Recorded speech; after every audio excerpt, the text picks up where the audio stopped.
where our veterans' voices are heard. MBR Talk. Hey, thanks for supporting our channel by watching and listening. Find us on the web at mbradio.us.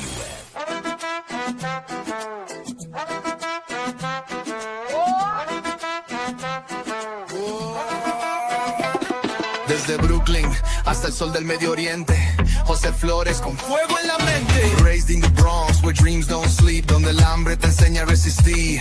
Section 8 life, no handouts, no cheat. He built his power from the pain on the street. Cada golpe, cada lágrima caída fue el fuego que encendió su vida. Ahora camina con propósito y voz. José Flores, hear the noise. De la calle al combate, turn his trials into faith. Con disciplina y con fe, now he rises every day. From the block to the world sin temor. You ever need a haircut? So that these kids can learn how to play or want to, not just learn, but want to. But I think that there's a major shift. Iraq to Korea, he led from the front. Now he lifts others, never just stunts. Hoy es mentor, líder, amigo.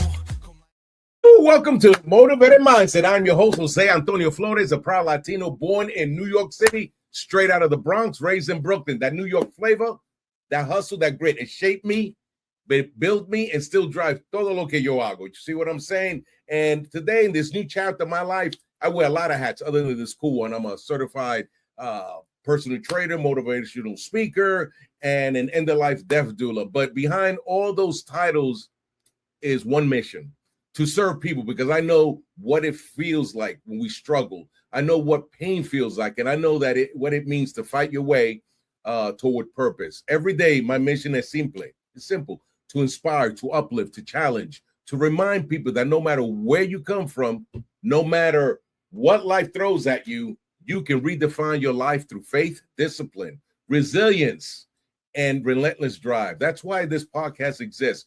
The Motivated Mindset is way here where we talk about resilience, culture, healing, leadership, discipline, optimism, and the courage it takes to keep moving forward, even when life hits hard. We keep it real, New York City real, straight talk, So I'm also a combat veteran who served proudly for 30 years in the United States Army. And before we get rolling, I want to send out a powerful salute to all my veterans, service members, and first responders listening. Mucho respeto today. So today we're diving into a topic that afecta a todo mundo. Every one of us in the world of technology is moving faster than ever, where information is in todo sitio, where it's becoming increasingly difficult to separate truth from deception, right? Trust has never been more important. So how do we protect ourselves? How do we build trust? How do we make informed decisions for ourselves, our families, and our communities? As someone who has spent a lifetime serving others, whether in uniform, through mediation, fitness, counseling, or helping people navigate some of life's toughest moments, I can tell you this: trust matters, resilience matters, trust in the information we consume, and trust in the systems that shape us, shape our daily lives, right?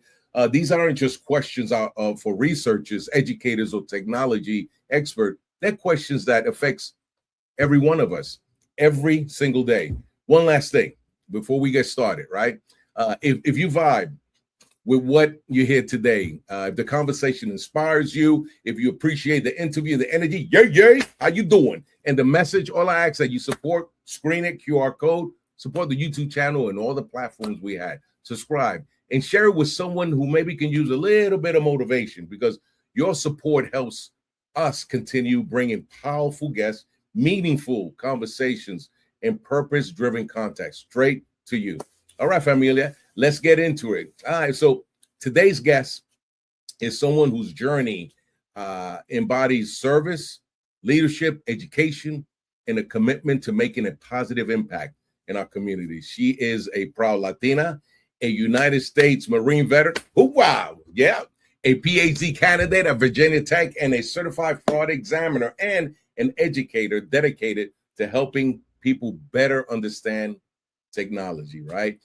Consumer behavior and the growing challenges in deceptions in today's digital world. With more than 14 years of federal government experience. Diana has devoted her career to strengthening public trust, improving accessibility, and exploring how merging technologies shape our lives and influence the decisions we make every day.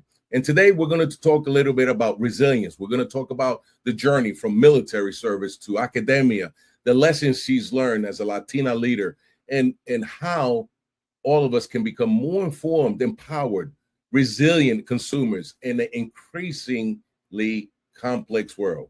All right. So, hey, we're about to bring her in. Give me a moment. We're going to make this happen, Captain. All right. All right. All right. All right. The interview of the week is brought to you by Jersey Mike's, a sub above.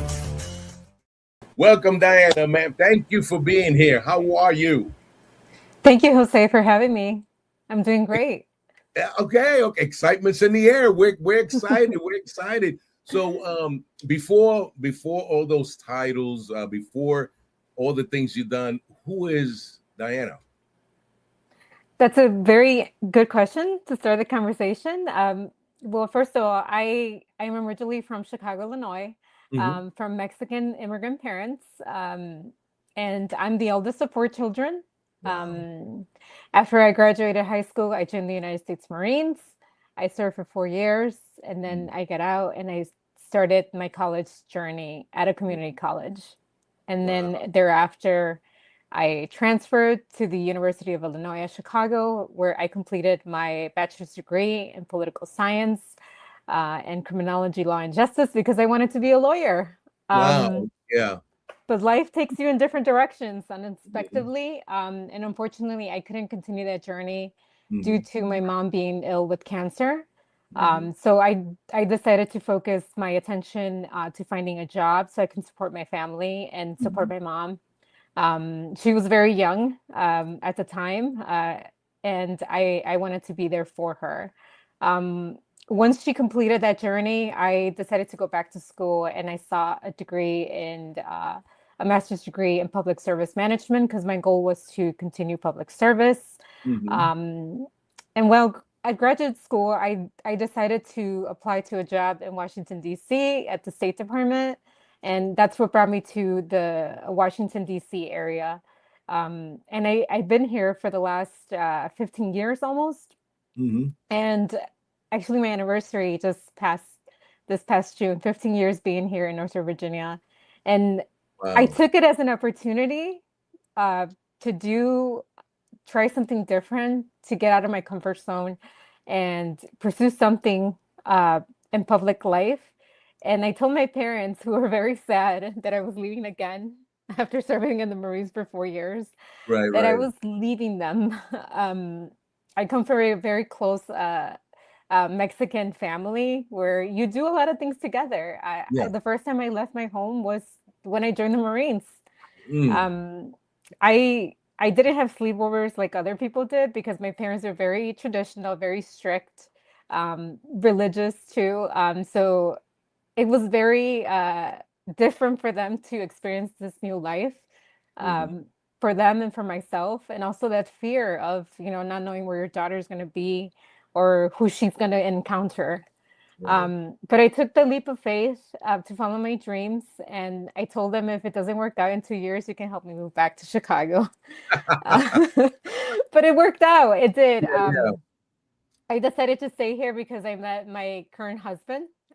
So we decided to build a life here. And I transferred to different agencies while here. And the last agency I worked at was the Federal Trade Commission, which I was there for 9 years. And it was a great experience. I met wonderful people and made wonderful relationships. And also that job also taught me something about myself, that I wasn't ready to let go of my learning journey. I wanted to learn more because I saw advances in technology shifting very quickly on topics that I wasn't very familiar with. So I wanted to develop those. So I started a PhD, executive PhD at Virginia Tech part-time. So I was doing that for a while. But then it came down to managing my life as a mother of 2 young children. I have two young children that needed me. And I also needed to be there for them when you have two working parents.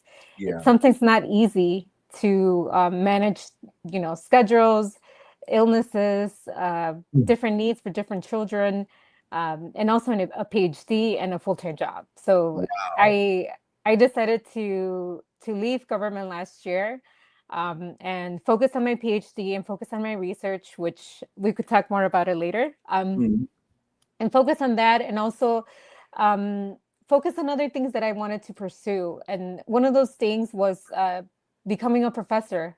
And luckily that panned out for me. Virginia Tech has great opportunities for students.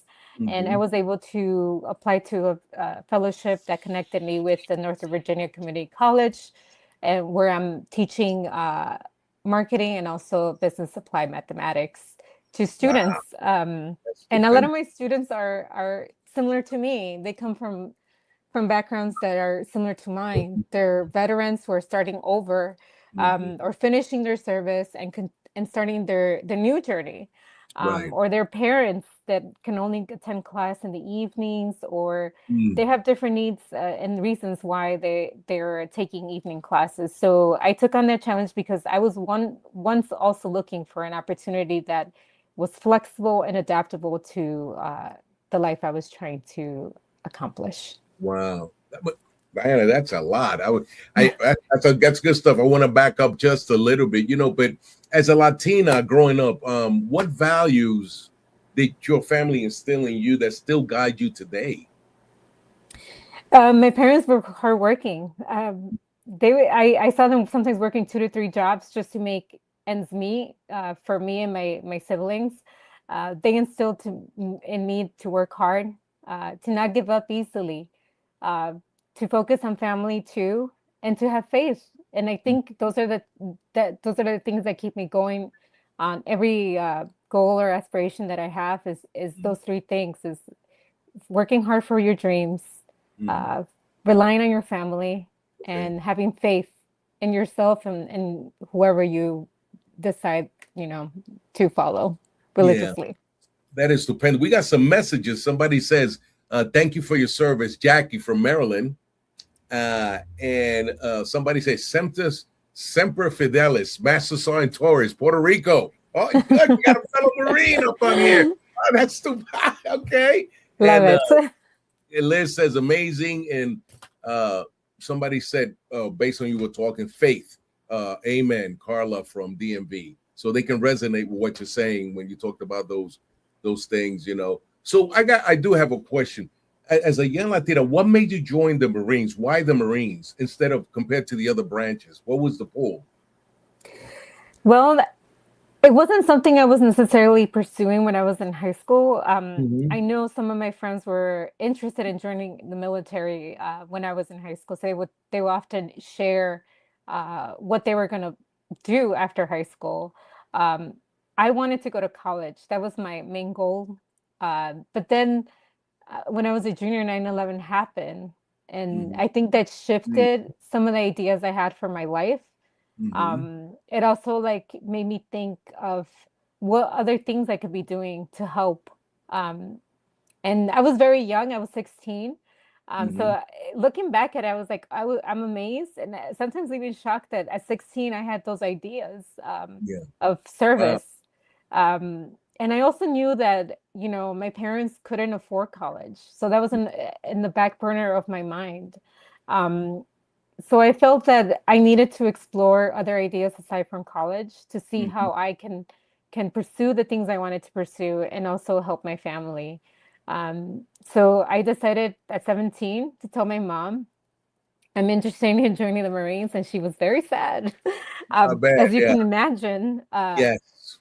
knowing what was going on at the time, a very difficult decision. And I did tell her, look, I am not 18 years old.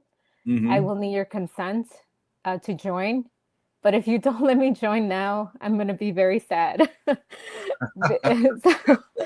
So I graduated high school early just to join. And they did end up signing consenting to me joining. I think I needed to emancipate myself because I was not 18 at the time. And I did talk to the Army. I didn't talk to the Navy. The Navy was in Illinois, and my mom was like, "Why don't you just join the Navy? It's right there in Illinois." Right.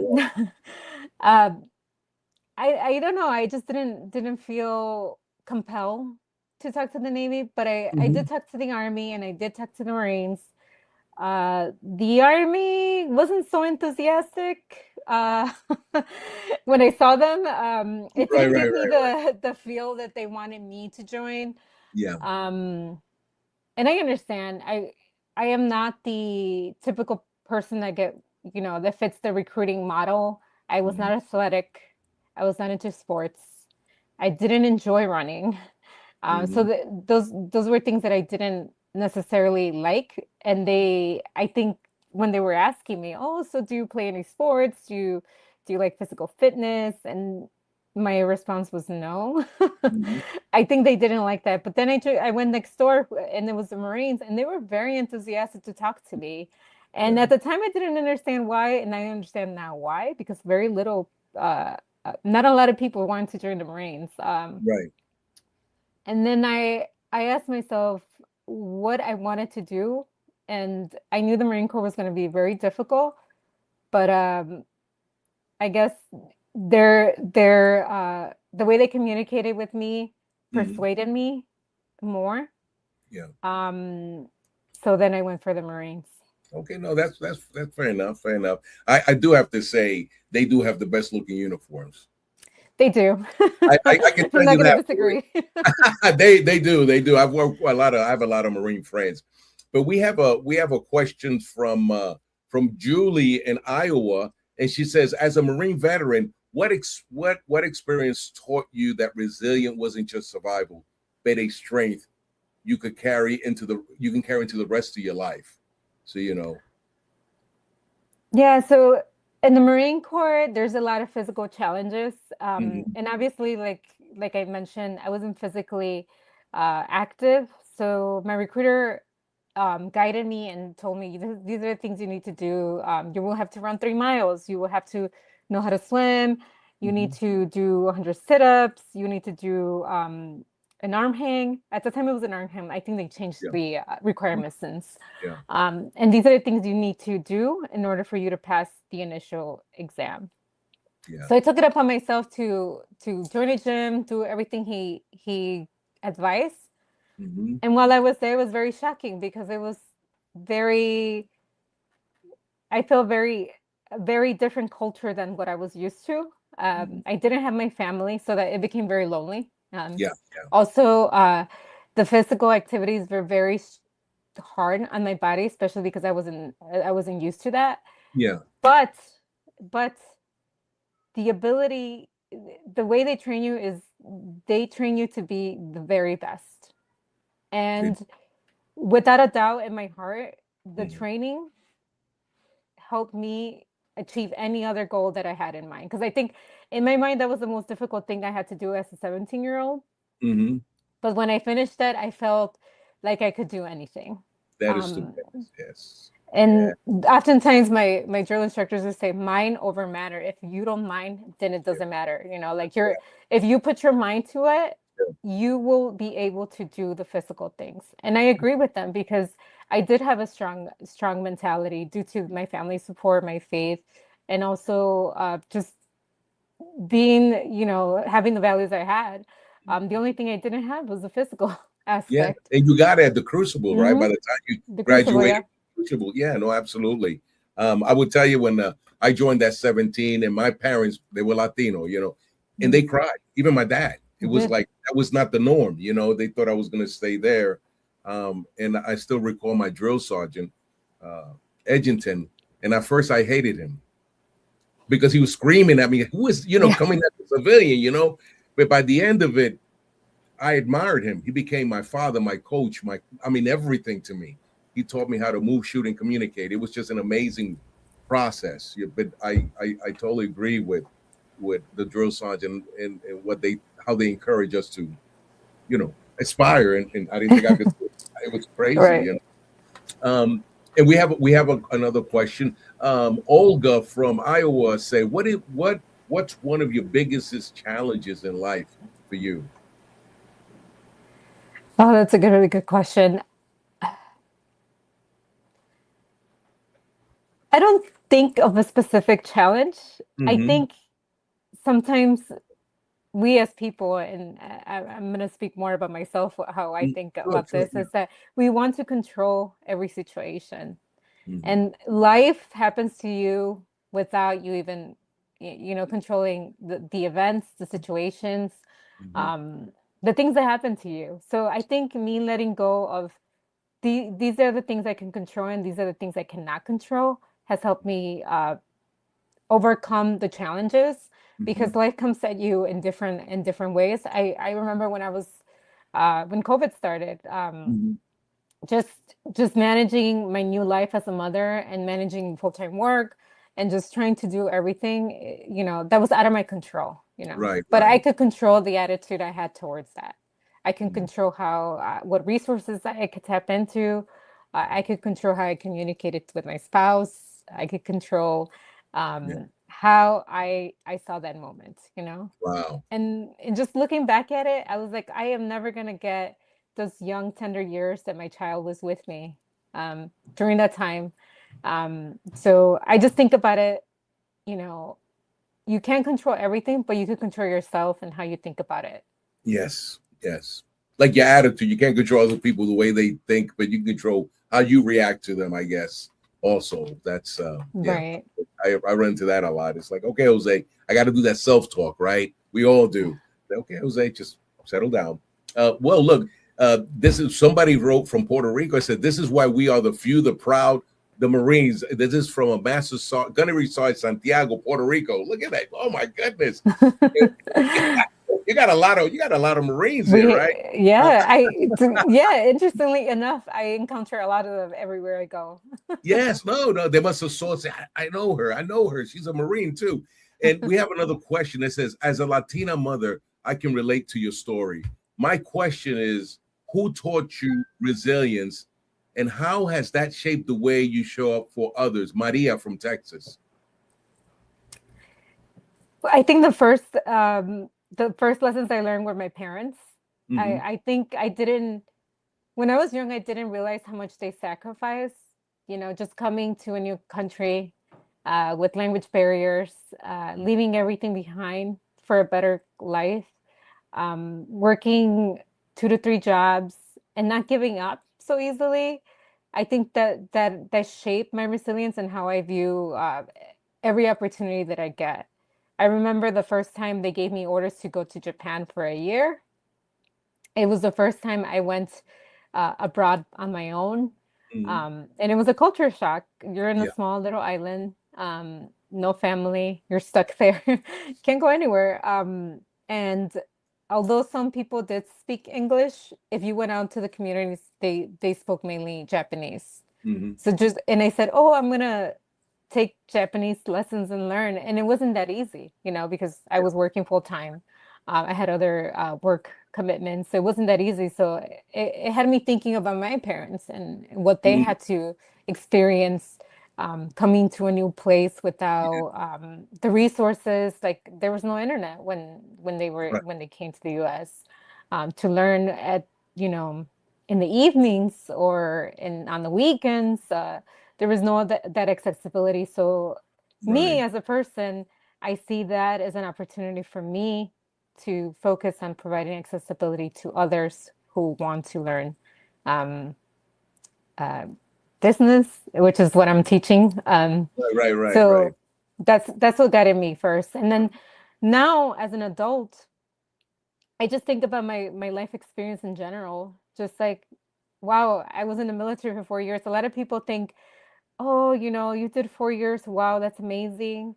But they don't ask you the little details, like the Right. little things that you had to battle,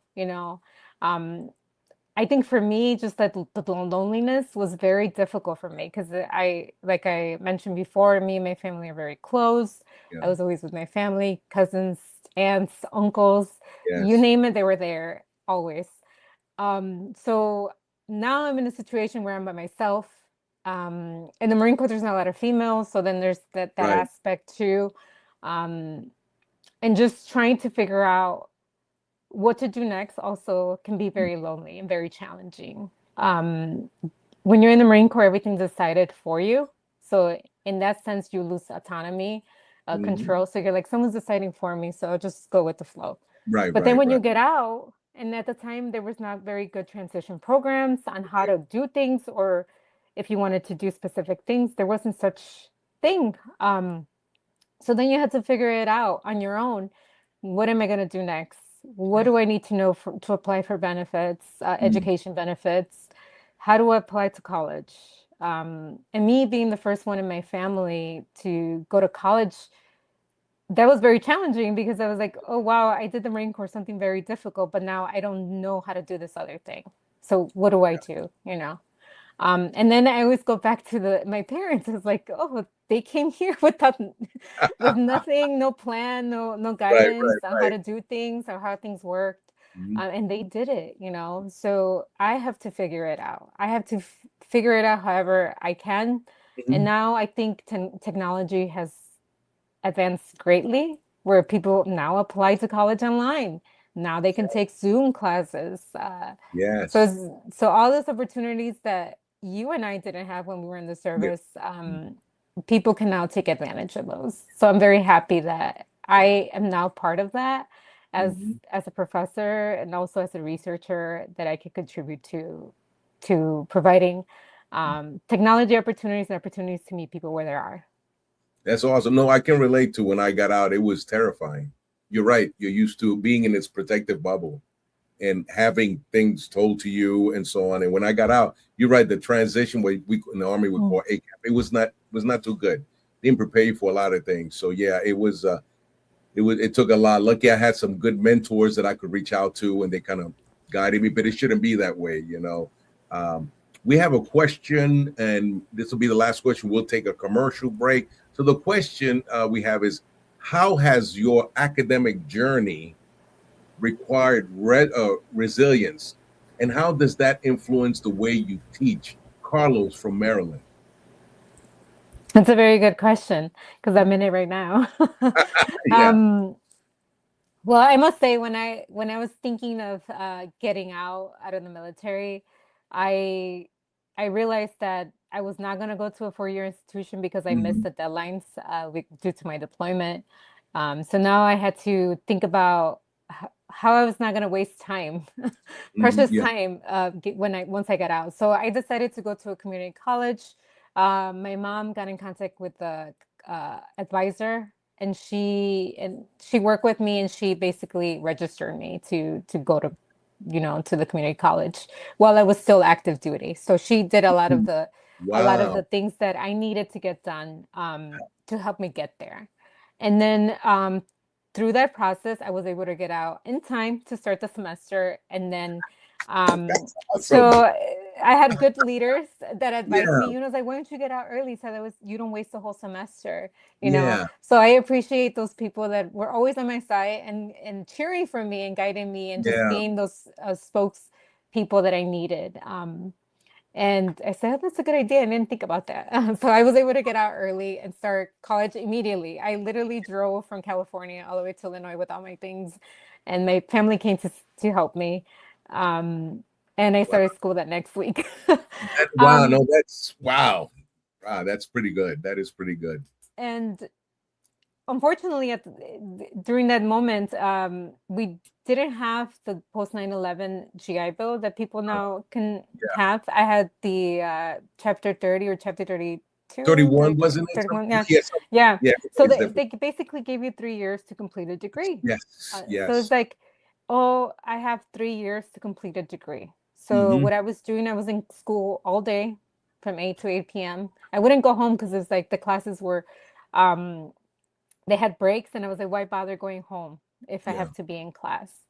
So my goal was to leave school without that, because that was very important. I was like, that was the whole point of me going, also to the military, to be without that. So I I set out a plan for myself. I'm going to graduate in 3 years, and I did. I mean, it was very hard. It was a lot of sacrifice, and then just one thing I do, and I recommend it to people: think about your plan, write it down, put it somewhere where you can see it often, to remind you of what it is you're working for. Because when the days get really difficult, in which they will academically, it's a lot of content, a lot of things you have to know, a lot of writing, reading, things that you're not used to.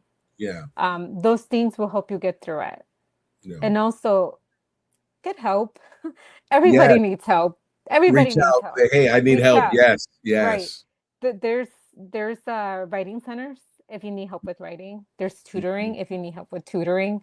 Reach out to your professors. They're always more than happy to help you. And I tell that to my students. I was like, when I was in undergrad, I didn't think I can do that just with some professors. But I always remind my students, it's like, look, college is not easy, especially if you're trying to do a lot of things at once. Something's always going to fall through the cracks, you know. So let's work together. I want you to succeed. I want you to succeed. So reach out. Let me know if there's something you don't understand, or something you need an extension for, something we can work together. I can re-explain. Let's work together. So my college journey has taught me that people might not always are comfortable asking for help. So I have to communicate that to my students often and frequently, that, you know, I'm here to help. I'm an ally, basically. Yeah. But before we go on break, we got a question, because since we're on this thread, and the question is, what changes would you like to see in higher education to better support students navigating adversity? Jackie from DC, was there anything in addition to what you said that you would like to see changes or improve? I think just being more accessible. And I think, you know, the college I'm at does offer that, just having more accessibility to students. I know that when I was in college, Zoom was not a thing. Online learning was not a thing. You had to be in person. Just having those opportunities available and not taking them away, I think is very crucial for people and students to advance, who have all sorts of responsibilities outside the classroom, such as parenting, working full time, and other things they have going on in their life. So just having accessibility is very important, and I hope it continues that way. Cool beans. Well, what we're gonna do is, when we come back, we'll start talking a little bit about technology and trust and some of the things that you experience, you know, and you can share with the audience. So we'll take a little bit break, and then we'll come right back. Thank you.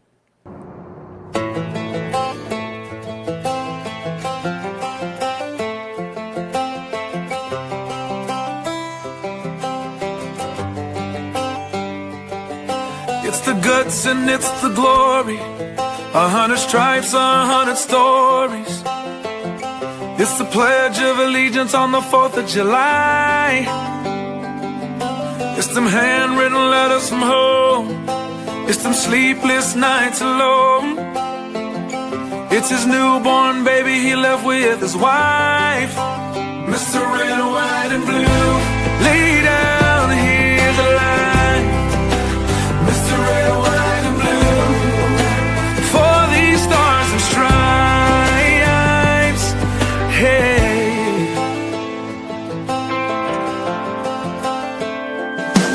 From the fields of Indiana to the swamps of Louisiana, to the golden coast of California, Uncle Sam's the only family he's got. His purple heartbeat won't stop, and his 18th birthday was the day he was born. Mr. Red, White, and Blue, lay down, hear the light. Mr. Red, White, and Blue, for these stars and stripes. Mr. Red, White, and Blue, stand on the front line. Mr. Red, White, and Blue, pay the ultimate price. Oh.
The station where our veterans' voices are heard.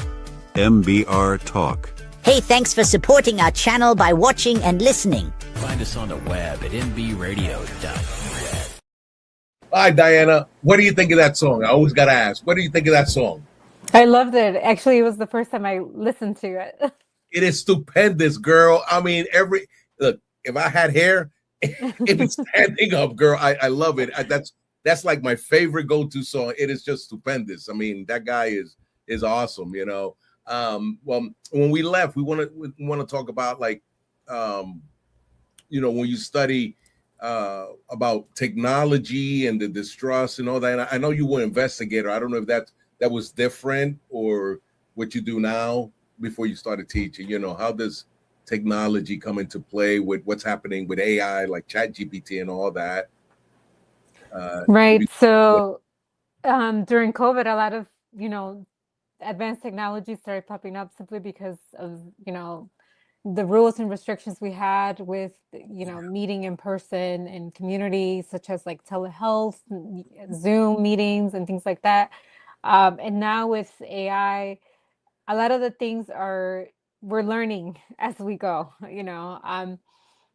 And to me, the other bad things that happen online don't go away just because we have new technologies, you know. I think people can still get, you know, scam. You know, I still think people can get tricked into doing things, clicking, cyber attacks and that sort of thing. And it can be intimidating. And that is often the place where we have to do our banking, our purchases, you know, enter our personal information. So I can understand, you know, the fear that people have, but I can also give you that there's so many positive things that technology has to offer.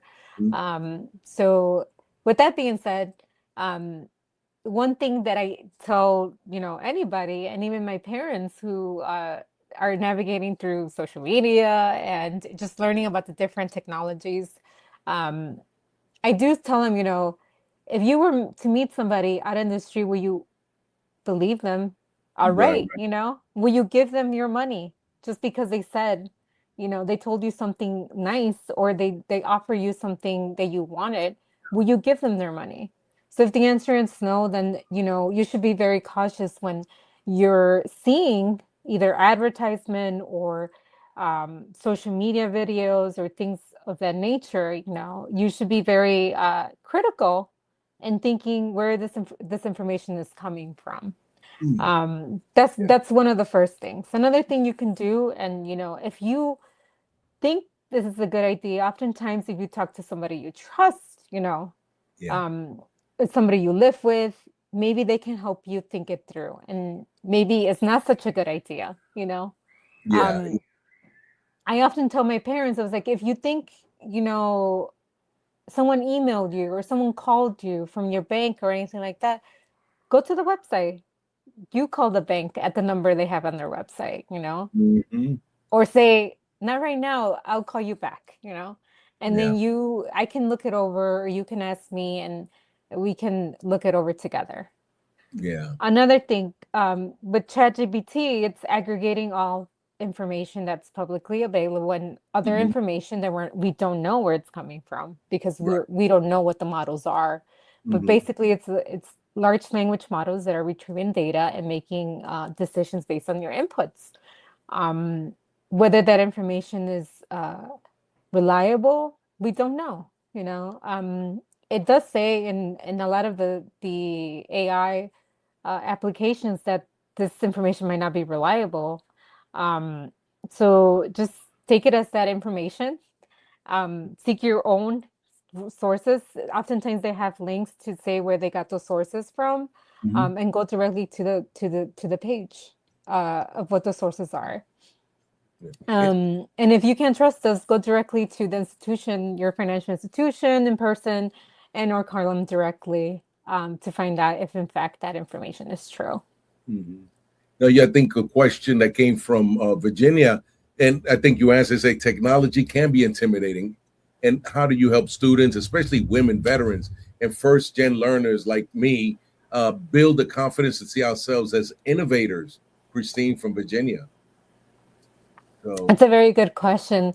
I do know that technology. There's a lot of resources available, so I try to guide them towards those resources. For specific things, oftentimes like ChatGPT or Claude or other AI products, they will have tutorial videos online on how to use these applications. And also YouTube. YouTube is a good resource where you can look at what others are doing with that innovation and seeing if it fits your goal, if it's gonna work for you.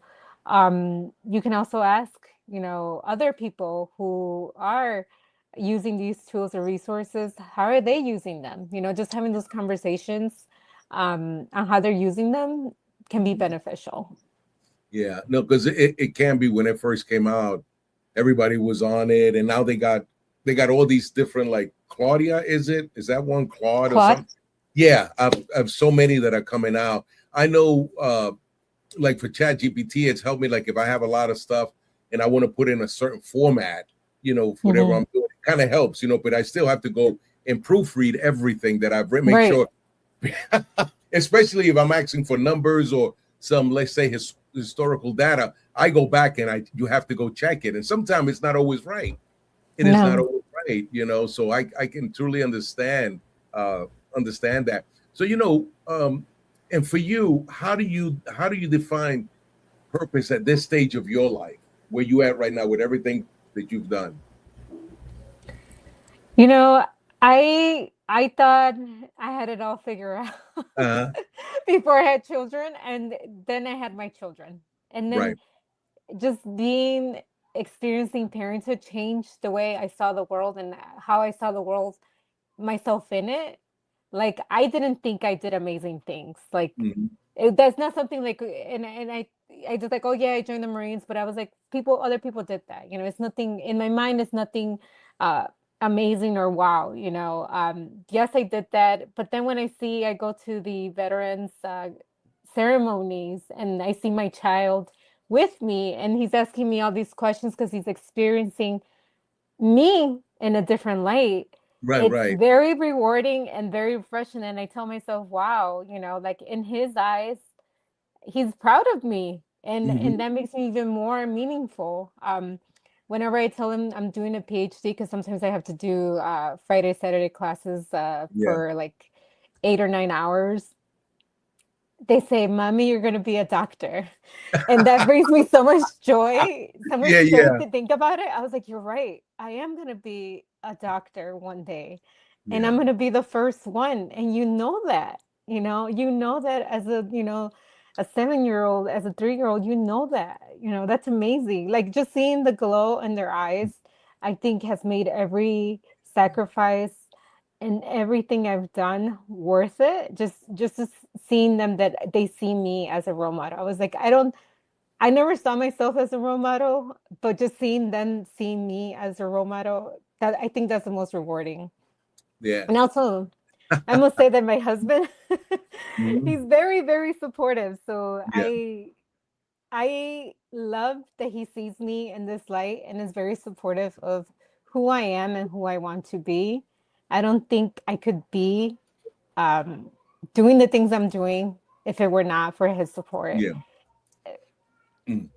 You all do. I'm proud of you. Thank you so much. You inspired me. And even Yvette says, yes, I'm so proud of Diana. Yvette says that we're so proud of you. We really are.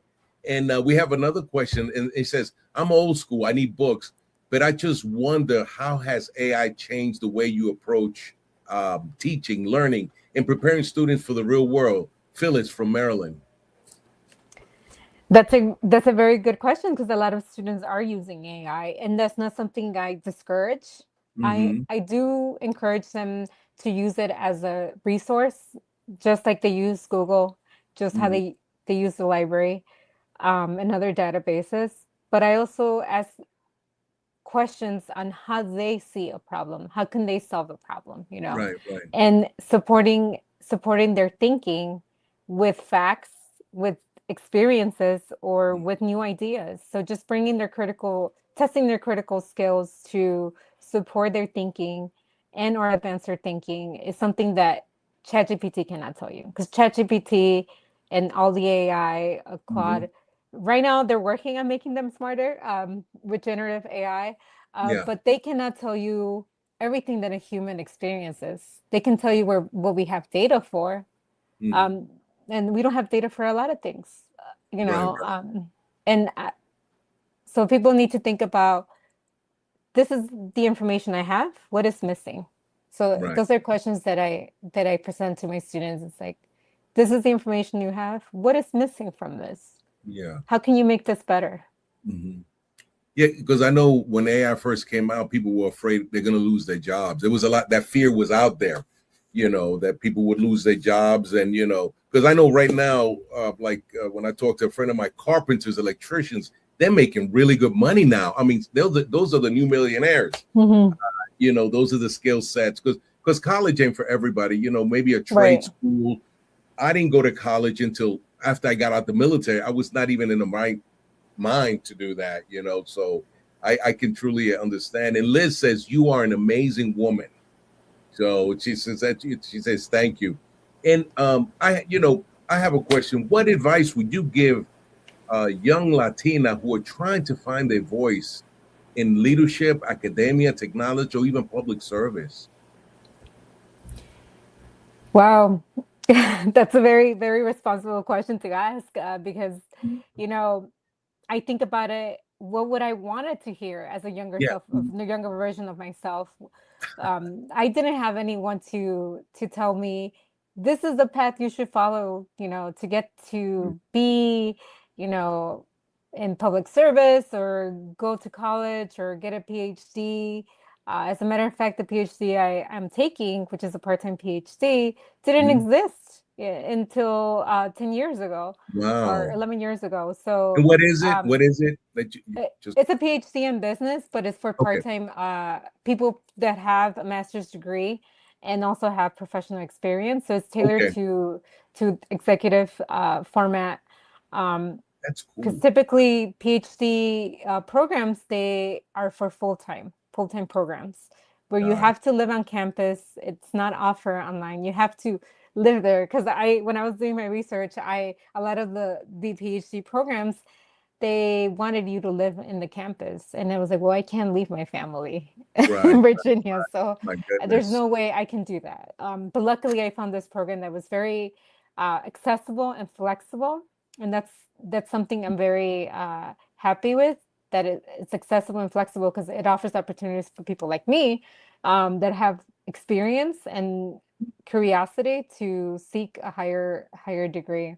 So what I would say to a younger version of myself is not to be afraid, you know, not to be afraid of what others think and what others may think of your ideas. Focus on the things you really want, and then use the people that you have that are cheering you on, that are supportive. Rely on them to remind you what type of person you are, you know, what type of, you know, how they can support you to achieve your goals. And finding someone that has similar values to you and the life you want to live. As I mentioned, my husband has been very supportive of me doing all the things, the research, PhD, teaching. Someone needs to take care of the kids while I do all these other things. So just having that support is very meaningful, impactful. And I say, whoever's going to love you is going to love you through all the seasons of your life. Yes, absolutely. Yvette said, find your tribe. It takes a village. Absolutely. Find your tribe. It truly does take a village. Just be confident in yourself. And if it doesn't work out, pivot. Like in the military, when you were marching, pivot about face. I remember them days. Oh my goodness. You know, one of the struggles, and me and Yvette have talked about this when we first got out the government, finding your purpose. Like, we thought we lost it, but no, we just pivoted, and we always had our purpose. We just had to pivot, you know. So that, this spot on, Diana, on what you said. It makes perfect sense. Before we show people how to get in contact with you, is any last words or anything you would like to, maybe we didn't cover that you would like to let people know? We all go through challenges. We just don't know them. And I think when you talk about them, you will realize that other people are also have either encountered them or are encountering them. So I think a lot of veterans, at least from my generation, and the times that, from your generation probably, because we probably overlapped in service, it's not easy going through, deployments and separations and just adapting to the different lifestyles now that you have as a civilian. But it will work out. Just reach out to people. A lot of people are willing to help veterans.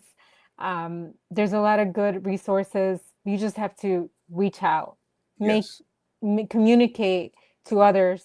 Hey, I was thinking this, and this is what I need to do. And I think you have offered a wonderful space to people so they can hear those voices, and to connect with others. And you will share my contact information, so I'll be happy to continue this conversation, and see how I can help and be resourceful to others. No, absolutely. And you're spot on. And, reaching out, like, we have so many organizations like Wounded Warrior Project, Team Red, White, and Blue, Sem for Five.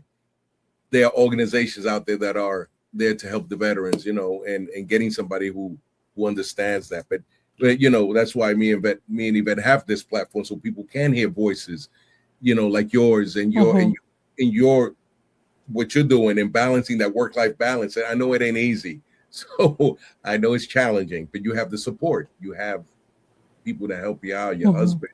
Oh, absolutely. So I'm going to show how people, in case they wanted to get a hold of you, and if you can tell them what you have here, ma'am. Sure. This is my LinkedIn QR code, and you can contact me via LinkedIn. You can send me a message. And then if there's something I can help you, I'm more than happy to do that. If you want me to share more about academics or just digital technologies, I'm happy to do that as well. No, thank you so much. Thank you. That is stupendous. And let me just talk about, we got our next upcoming guest before I let everybody go. We have Dr. Javier Inclán, and he serves as the Assistant Inspector General for Management at the U.S. National Science Foundation, OIG. And this, Javier brings so much leadership to the play when we get ready to have an interview. And please stay tuned, and that'll be next Saturday, July 25th, right at 5 p.m. Eastern. So please, and I'll put more information out as we get ready. But Diana, I want to say thank you for being here and sharing your story, because people need to hear it. Thank you, and I hope everyone has a wonderful 250-year anniversary of our nation. We all contribute to this nation in one way or another. So let's never forget that we are part of this history. Yes, we are. And Liz says thank you. Yvette says thank you, Diana. And I say thank you too for sharing you with us and giving us this time. But thank you, Jose. Thank you, Yvette. One team, one fight. Thank you. What is it? Thank you, everyone. Hoorah. Gracias. Okay. Gracias. Hasta luego. Ladies and gentlemen, thank you for tuning in to Military Broadcast Radio. As we wrap up today's show, we want to remind you that the podcast of today's episode will be available right after we go off the air. So if you missed any part of the show or want to listen again, be sure to check it out. And remember, we're here to support and honor our veterans. Your stories and experiences matter, and we are committed to giving you a platform to share them. That's right. We're here to give our veterans a voice. So don't forget to catch the podcast and stay connected with us. Giving our veterans a voice.